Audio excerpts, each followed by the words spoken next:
Nobody saw this coming. Not the labels, not the critics, not even the die-hard fans who thought they had the music world figured out. One day, the record book said one thing, and then almost overnight, they said something completely different.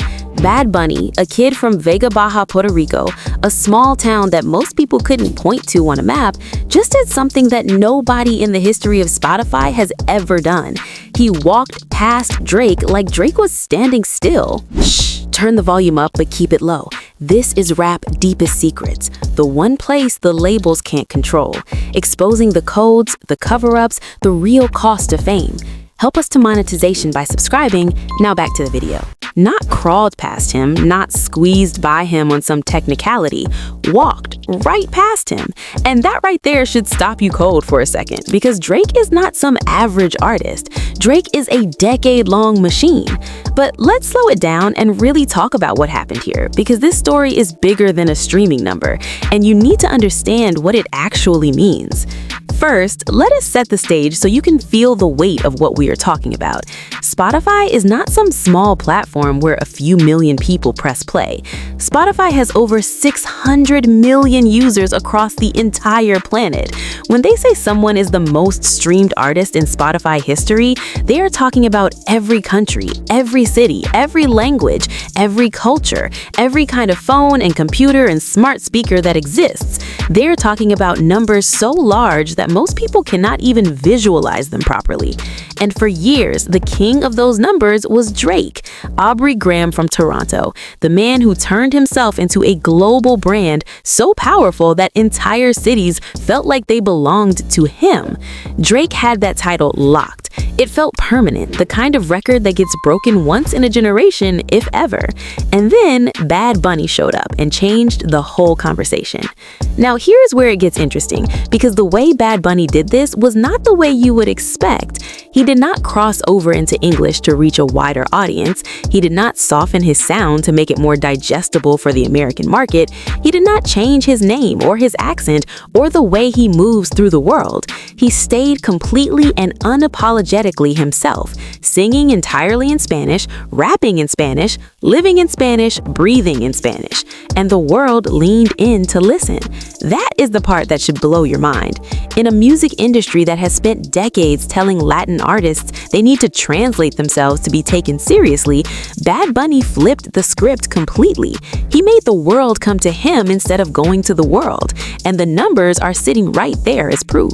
Think about the timing of all this. Bad Bunny dropped his first major project in 2018, and within a few years, he was already doing things no Latin artist had done before. Album of the Year on multiple charts, sold-out stadiums on multiple continents, magazine covers, film roles, wrestling appearances, collaborations with the biggest names in every genre. But none of that fully prepared people for the Spotify record.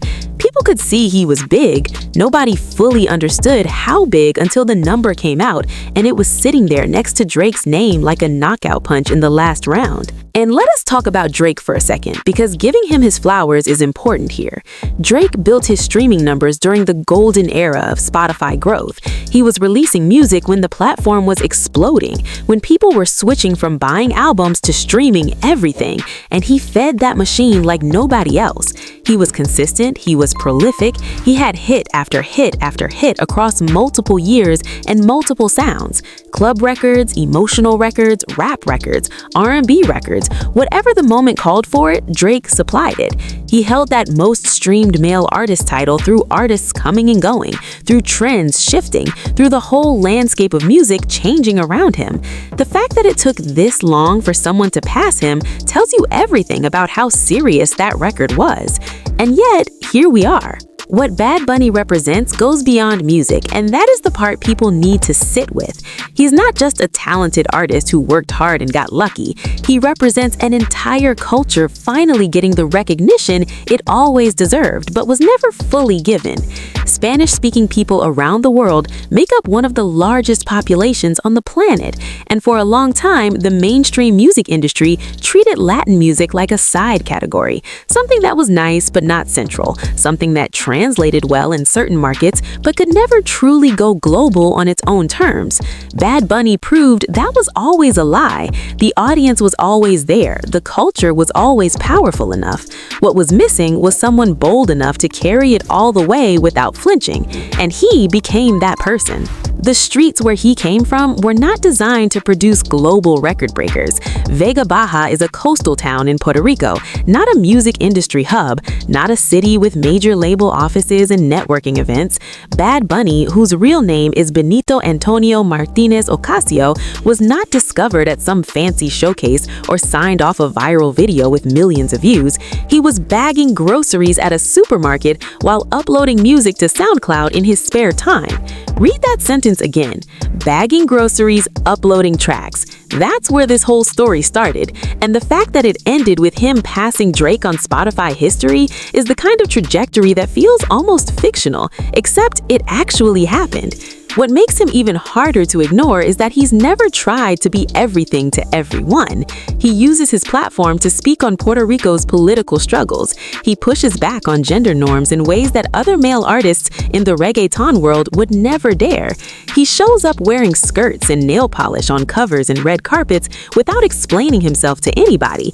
He doesn't release music on anyone else's schedule. He disappears for months and comes back when he's ready. And when he comes back, the world stops. That kind of control is rare. That kind of confidence is even rarer. And the audience rewards it every single time, not just with streams, but with genuine devotion. Now, here is the thing that should really get under your skin. This record is probably not even close to his ceiling. Bad Bunny is still in the middle of his prime. He is not wrapping up, he is not coasting, he is not a legacy act looking backward at what he built. He is still building. New projects are coming, new eras are coming, new chapters that we have not even seen yet are on the way. And every time he drops something, those Spotify numbers climb higher, which means the gap between him and whoever sits in second place is going to keep growing, and it might reach a point where catching him becomes genuinely impossible for a generation. Some people will try to take something away from this. They always do. They will say streaming numbers are not real popularity, that they can be inflated, that they do not measure impact the way album sales used to. But here's the truth. Streaming numbers measure exactly one thing, which is how many times people chose to press play on your music. That is it. That is the whole calculation.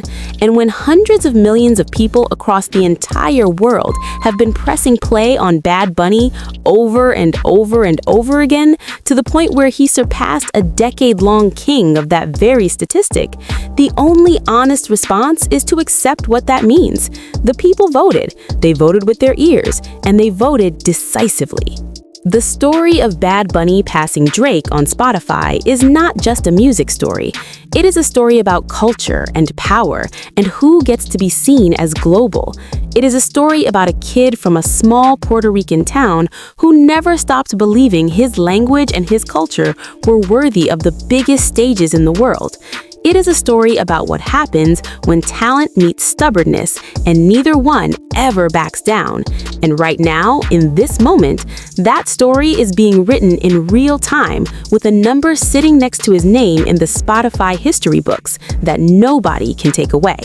The king changed. The streets noticed. And the game will never look exactly the same again. I'd love to hear your thoughts on this situation, so please share your opinions in the comments. Also, don't forget to like, subscribe, and turn on notifications to stay updated on this story.